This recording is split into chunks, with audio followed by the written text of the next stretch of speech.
বিহাৰা যুধিষ্ঠিৰ সাহসোত্তৰ মাধ্যমিক বিদ্যালয়ত শিলচৰ ৰামকৃষ্ণ মিছন সেৱাশ্ৰমৰ শতবাৰ্ষিকী উপলক্ষে বিদ্যালয়সমূহত মূল্যবোধ জাগৰণ অভিযান উপলক্ষে শিলচৰ ৰামকৃষ্ণ মিছনৰ বৈকুণ্ঠ বাবাজী বিদ্যালয়ত হাজিৰ হৈ প্ৰথমে ছাত্ৰ ছাত্ৰীৰ সৈতে এটা পৰীক্ষা অনুষ্ঠিত কৰাৰ পিছত প্ৰদীপ জ্বলাই অভিযান আৰম্ভ কৰে।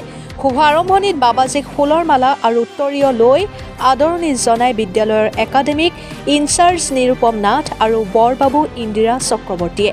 শিলচৰ ৰামকৃষ্ণ মিছনৰ বাবাজীয়ে পৰীক্ষাত উত্তীৰ্ণ ছাত্ৰ ছাত্ৰীক প্ৰমাণ পত্ৰ প্ৰদান কৰে।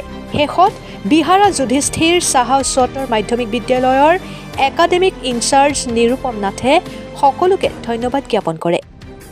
ব্যুৰো ৰিপৰ্ট অৰুণোদয় আসাম।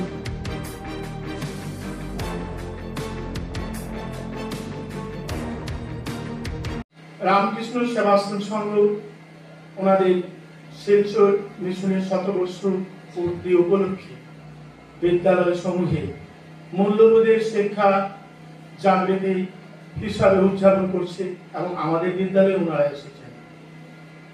সত্যি আমরা মূল্যবোধ আজকাল হারিয়ে ফেলেছি। ভারতবর্ষের ইতিহাসে স্বামী বিবেকানন্দের নাম এক অদ্বিতীয় নাম। উনি আমাদের ভারতবাসীকে চিরনিদ্রা থেকে জাগৃত করিয়েছেন। উনি যুবক সমাজকে পথ প্রদর্শন করেছেন। ওনার জীবন আদর্শ যদি আমাদের ছাত্রছাত্রীরা পড়ে এবং ওনার জীবনের যে উপদেশাবলী ওইগুলো যদি মূল্যায়ন করে একটু কাজে লাগাতে পারে তাহলে আমাদের সমাজ আমাদের দেশ ধন্য হয়ে যাবে। কুচ কুচ কুচ খুঁজলে পাবে, কুচ কুচ কুচ খুঁজলে পাবে, হৃদয় মাঝে বৃন্দাবন, হৃদয় মাঝে বৃন্দাবন, ডুব ডুব ডুব রূপ সাগরে আমার মন। দীপ দীপ দীপ জ্ঞানের বাতি, দীপ দীপ দীপ জ্ঞানের বাতি, হৃদে জ্বলবে অনুক্ষণ, হৃদে জ্বলবে অনুক্ষণ, ডুব ডুব ডুব রূপ সাগরে আমার মন।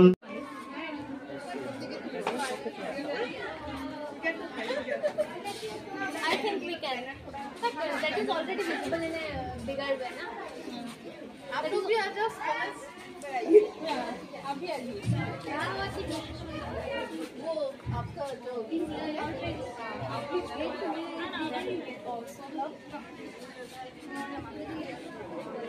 যাকে আমরা ভগবান বলি বা ঈশ্বর বলি, তিনি দুটি ঋষির রূপ ধারণ করে হিমালয়ে যুগ যুগ ধরে তপস্যারত। যখনই মর্তের প্রয়োজন হয় সেই দুই ঋষি মানুষের রূপ ধারণ করে মহাপুরুষ রূপে অবতীর্ণ হন এবং পথহারা মানুষকে পথ বলে দেন।